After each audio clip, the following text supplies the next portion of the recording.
Let's move on to talk about Rachel Reeves. All eyes are on the British Chancellor ahead of the spending review. Lots of bickering about which departments are going to get spending cuts. But Liam, I mean, the real context for this is the fact that the economy is not growing. It's stagnant. We have an extraordinarily high tax burden. Inflation isn't going away. That's the real meat of this. Well, I'm going to start, Fraser, as is my personality increasingly these days, by being a little bit pernickety when it comes to use of the terms, because we don't really do cuts in public spending in this country, or indeed in the Western world.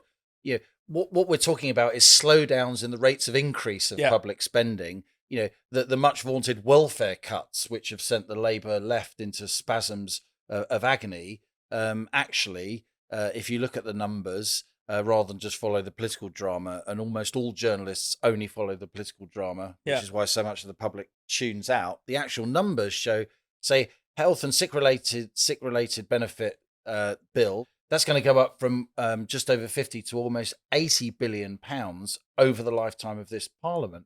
And that's having already exploded after COVID. Indeed. So we're talking about slowdowns in the rate of increase. And of course, to your question, Keir Starmer is now handing out spending pledges, making utterances which are costing his Chancellor an awful lot of money in terms of money she has to find, like confetti, as indeed Reform is doing the same. Labour and Reform seem to be involved in some kind of auction now of spending pledges. So the increase in health and sickness related benefits that I just mentioned, it was going to be a bit of a smaller increase, but now it's less of a bit of a smaller increase, if you will, because Starmer has changed the goalposts again. Even before a policy has been implemented, the Labour leader, he is already kowtowing to the Red Queen, Angela Rayner, and the Labour backbenchers. I mean, he's this indecisive, and he's this lacking in leadership, and he's this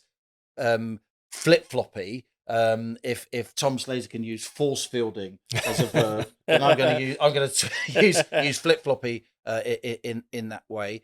I mean, imagine what it'd be like if he had a sort of regular parliamentary majority of sort of 40 or 50. Presumably, he wouldn't ever get out of bed in the morning because he'd be so scared. And I kind of do, you know, as you say, ahead of the spending review next Wednesday, the 11th of June, there is a lot of leaking going on about which government ministers are winning the battle for Rachel Reeves' heart and mind. Of course, she's massively wedded to huge spending on the NHS. That goes without saying. Defence is making a big claim, of course, under the New World Order that we're witnessing. Ed Miliband is leaking. His people are leaking that he's won. I mean, who's going to lose? No one's going to lose, because in the end, you know, governments of all stripes, but particularly Labour governments in my lifetime, they're just so good at spending other people's money, and then they're not good at actually living within the country's means. And that's why, while absolutely governments should responsibly borrow to invest and build infrastructure and all the rest of it, that's what global capital markets are for. But we're now at the point where we're paying well over £100 billion a year in interest on the state's debt, well over £100 billion, sharply up over recent years. Twice what we spend on defence each year, we're spending on debt interest. More than we spend on schools and transport combined each year, we're spending on debt interest. It's completely grotesque. Is it any wonder that so many young people now are increasingly interested in arguments for a smaller state, for less government spending, less debt interest payments, because they know it's their generation they're going to be lumbered with this huge financial burden. And I don't want to downplay any of what you've said and the serious problems we have with debt and overspending, but wouldn't a lot of these decisions be a bit less painful, or at least a bit less politically tricky, if the economy were growing? Oh, absolutely. And that's the thing. This was the thing that this government said it was going to prioritise above all, but it seems to have vanished. Where's that laser-like focus on growth? Indeed, absolutely. Look, the only way you can really correct everything I've just said in a democracy, it's going to be really hard to do big cuts to government, actual cuts to government spending. It's really, really difficult, of course, when you've given out these entitlements and they've become parts of people's lives. The only way you can really correct the government finances, I think, is to grow. So debt as a percentage of GDP is a smaller share of a much bigger GDP. And of course, when you grow, you get more tax revenues because there's more economic activity, there's more investment, there's more returns from capital. Fewer people are going to Heathrow and moving to Dubai and elsewhere. And let's not forget, we should never forget that 30% of all income tax is paid by the 1% richest people. And of course, those people tend to have lots of other assets as well, where they pay tax. So we are pushing people out the door. Labour seems to be doing it gleefully, good riddance, rich people. I mean, that's just insane student politics. It's people, going into politics because they're angry that their dad made a few quid and people made fun of them at school. It's just ridiculous that we're doing this. And if we can grow, then our fiscal situation will axiomatically improve, more tax revenue coming in, less spending on benefits, lower than it otherwise would have been. But the danger now is, Fraser, that Labour's got itself into a position where it's whacked up taxes from the 70-year high tax burden that the Tories left after COVID and after not being Tories for 5 years. And then Labour thought, we can up taxes even more and borrowing. In that budget last October, we saw a £40 billion increase in taxation, a £30 billion annual increase in government borrowing, absolutely vast sums. And now Labour, they're seeing that the fiscal situation isn't working out. They're blaming the whole of the rest of the world, of course, but it's not working out because their tax hikes have crushed growth, have crushed investment returns, have pushed people out the door into the departure lounge to move overseas. And if they respond to weakening public finances by raising tax rates even more from their 70-year high plus, then the fiscal situation is just going to get even worse. Because there'll be even less growth. So I think we are at the point where the Laffer curve is really kicking in. I think we are at the limit of tax tolerance, what this country can sort of culturally and psychologically take when it comes on tax. Certainly the wealth generators in this country. And I won't say the people that count, because they're not the people that count solely. We need lots of people working for other people, going to work, doing the right thing. Not everyone's born to be an entrepreneur. And thank crikey for that. It would be a bit of a weird world if that was the case. But we need our entrepreneurs to really get moving, to want to invest in Britain again. We need the rest of the world to want to invest in Britain again. And they won't if all we keep doing is cranking taxes up in order to fill notional holes in the public finances, when what we should be doing is encouraging growth. I think we're at the point, Fraser, where that actually means lower tax rates across the board, lower corporation tax. And we saw between 2010 and 2017, one of the good things that the Tories did during that period is they lowered corporation tax from 27 to 19%. And guess what? Corporation tax revenues went up a lot, not just in absolute terms, they went up significantly also as a share of GDP. We need this kind of thinking. It sounds radical, but historic evidence is very much on the side of what I'm saying. And just while we're on the topic, you mentioned there student-y politics as well as limits on growth. We're recording this on the Thursday. The news today was that Ed Miliband, as you were saying, has been briefing that his Warm Homes Fund, his kind of Insulate Britain campaign, to the tune of about 13.5 billion, I think, has been protected. Massive. What would it take for maybe not just the Labour government, but either of the main parties to properly have a reckoning with net zero? Because it's such a limit on growth. The knock-on, not just the kind of capital spending that's implied in it, but the knock-on effect on energy prices and so on. What would it take for them to actually take this seriously and think, we do need to rethink these policies we've been wedded to? Let's just think 13 billion. 13 billion, that's the equivalent of getting on for 2p on the basic rate of income tax. That's the money you get if you add about 2p to the basic rate of income tax, the money you get over the entire year. It's an absolutely enormous amount of money.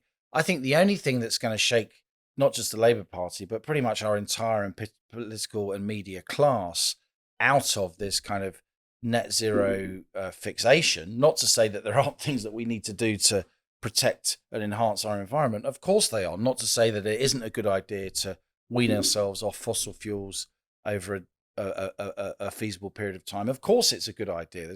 I've written endlessly about the benefits of hydrogen, about nuclear, all kinds of other energy forms.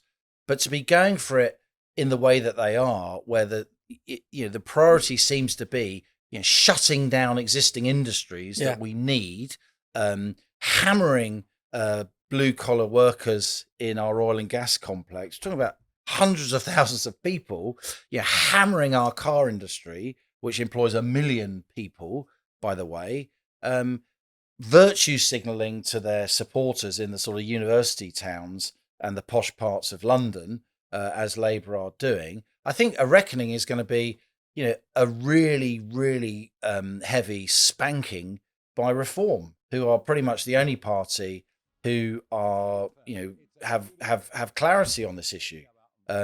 You may think that they've gone too far in certain circumstances. I thought Kemi Badenoch came up with a decent position on net zero in a speech a couple of months ago, and she actually got a bump up in the polls where she says, look, I want to do this stuff and I want to improve the environment, and I'm not going to throw all this stuff out.